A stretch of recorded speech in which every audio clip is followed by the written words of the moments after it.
নমস্কার, সকলকে স্বাগত জানাই আমাদের চ্যানেলে। আপনার দিনটি শুভ হোক এই প্রার্থনা করে আজকের ভিডিওটি শুরু করছি।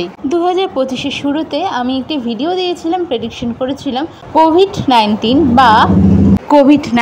মতনই সমান বা সেরকম ধরনেরই কোনো ভেরিয়েন্টের ভাইরাস আবার অ্যাটাক করতে পারে পুরো পৃথিবীতে এবং আমাদের দেশে। তো বর্তমানে কিন্তু নিউজ চ্যানেলগুলো অলরেডি দেখানো শুরু করে দিয়েছে যে কোভিডে অনেকেই আক্রান্ত হচ্ছে এবং বর্তমানে ভারতবর্ষেও কিন্তু বেশ কিছু আক্রান্তের সংখ্যা বেড়েছে। তো এই ক্ষেত্রে কিছু কিছু প্রশ্ন কিন্তু সবার মনেই থাকছে, যেমন আগের বারের মতোই কি এই বছর লকডাউন হতে চলেছে?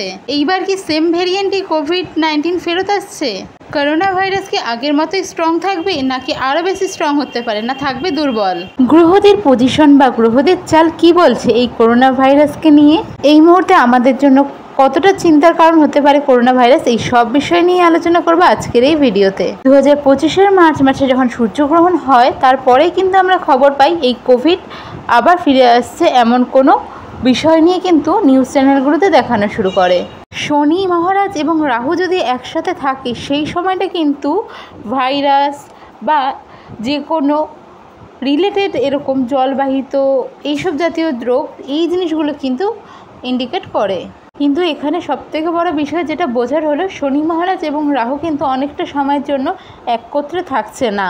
তাই সেক্ষেত্রে মারাত্মক বা ভীষণ ভয়ানক টাইপের কোনো সিচুয়েশন কিন্তু ইন্ডিকেট করছে না। গ্রহদের চাল এই সময় যে ইকুয়েশন দিচ্ছে তার মধ্যে তিনটে বেশ বড় বড় কিন্তু গ্রহদের ইকুয়েশন আসছে, যার ফলে কিছু হওয়ার সম্ভাবনা রয়েছে। তার মধ্যে সবথেকে বড় হচ্ছে বৃহস্পতির অতিচারী হওয়া। তো এই ক্ষেত্রে কিন্তু যে কোনো সিচুয়েশনের ওপর ফার্স্ট রিয়াকশন, তার সাথে সাথে দেবগুরু যেহেতু এই সময় গতি ফার্স্ট থাকে, সেই ক্ষেত্রে কিন্তু যে কোনো জিনিসেরই হঠাৎ করে বেড়ে যাওয়া, এই জিনিসগুলো একটু দেখতে পারবেন। এর সাথে সাথে কিন্তু ধর্মীয় আধ্যাত্মিক এফেক্ট কিছু ফেলবে দেশের ওপর। আর এখানে বোঝার বিষয় হলো, ভাইরাস তো কোনো এমন জিনিস নয় যে সুইচ অন করলে স্টার্ট হয়ে গেল, সুইচ অফ করলে শেষ। সেই ক্ষেত্রে শনি এবং রাহু যখন একত্রে থাকছে সেই সময় থেকে পরবর্তী বেশ কিছু সময় পর্যন্ত কিন্তু কম বেশি আমরা করোনা বা এই টাইপের ভেরিয়েন্টের ভাইরাসের এফেক্ট মানুষের ওপর দেখতে পাবোই। খুব সামান্য সময় পর যখন রাহু এবং শনি মহারাজ একত্রের থেকে সরে যাচ্ছেন, সেটা কিন্তু এটা পুরোপুরিভাবে ইন্ডিকেট করছে যে খুব ডেডলি কোনো ভাইরাস বা এরকম কিছু আপনি দেখবেন না। হ্যাঁ, কিছুটা এফেক্ট তো ফেলবেই, তবে 2020-তে 2021-এ যেরকম সিচুয়েশন দেখেছেন সেরকম কোনো কিছু এই সময় হবে না। কিন্তু যতদিন বৃহস্পতি অতিচারী থাকছে, এই যে ভাইরাস, করোনা ভাইরাস হোক বা যেই ধরনের ভাইরাসই থাকুক না কেন, পরবর্তীতে কিছু না কিছু ভাইরাসের কিছু না কিছু এফেক্ট আমরা সবসময় কম বেশি দেখতে পারবো। করোনা ছাড়াও করোনা টাইপের অন্য কোনো ভাইরাসের আগমনের সংকেত দিচ্ছে এই যে বৃহস্পতির অতিচারী রূপ।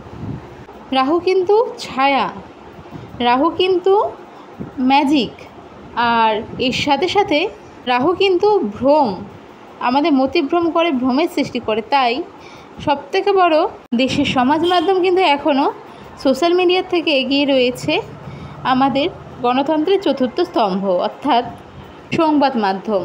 এই সংবাদ মাধ্যমের মাধ্যমে বা এই মিডিয়ার মাধ্যমেই কিন্তু আমাদের মধ্যে এই যে রাহু সৃষ্টি করবে একটু প্যানিক, একটু ভ্রম, এই করোনা বা এরকম ধরনের আরও নানান ধরনের রিলেটেড ভাইরাস নিয়ে। তারপরে বৃহস্পতি তো থাকছেই, তাই নতুন নতুন নতুন ভেরিয়েন্টের আপনি দেখতে পারবেন ভাইরাস।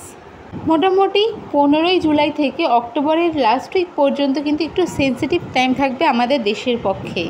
এই সময়টার মধ্যে কিন্তু বৃহস্পতি অতিচারীর এফেক্টে এবং রাহু যেহেতু সরে গেছে, কিন্তু তারপরও যেহেতু বোঝালাম যে রাহু সরে গেছে বলেই তো আর হঠাৎ করে ভ্যানিশ হয়ে যাবে না, নিমেষে হাওয়া হয়ে যাবে না।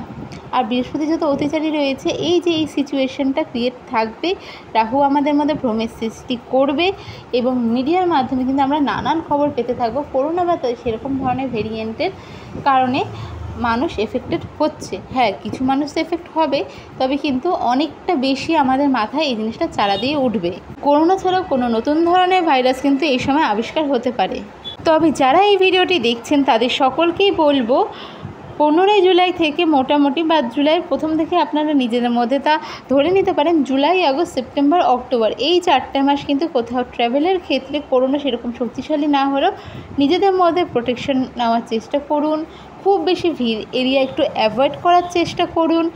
এর সাথে সাথে চেষ্টা করুন মাস্ক এবং যা যা প্রোটেকশন নেওয়ার এই জিনিসগুলো একটু ইউজ করতে।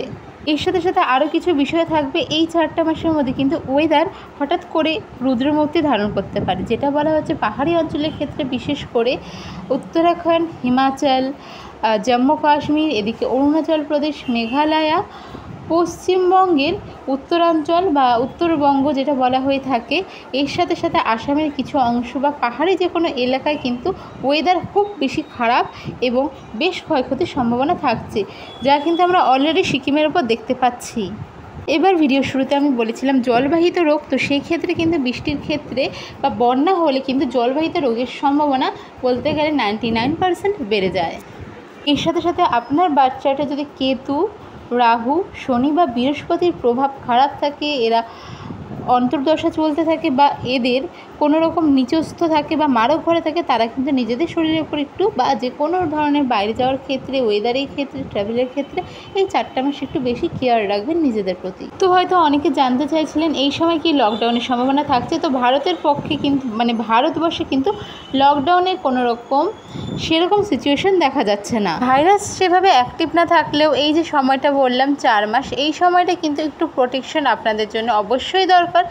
কারণ যতই হোক একটা সেরকম শক্তিশালী ভাইরাস না হলেও কোনো সময় যদি কোনো কারণবশত ভাইরাস অ্যাটাক করে, সেক্ষেত্রে কিন্তু শারীরিক নানা রকম প্রবলেম দেখা দেয়। তাই সেসব দিক থেকে নিজেকে বাঁচাতে প্রোটেকশন অবশ্যই ইউজ করুন।